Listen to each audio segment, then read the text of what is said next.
بسم اللہ الرحمن الرحیم۔ وہ دعا جو قبول ہونے میں دیر نہیں لگاتی۔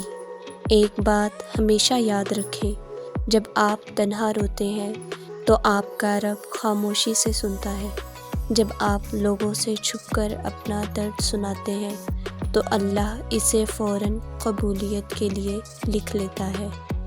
دل ٹوٹ جائے، امید ختم ہو جائے، راستے بند ہو جائیں، پھر بھی ایک دعا کبھی خالی واپس نہیں جاتی، اور وہ دعا یہ ہے کہ یا اللہ جو میرے حق میں بہتر ہے وہ مجھے دے دے، اور جو میرے حق میں نہیں اس سے بچا دے۔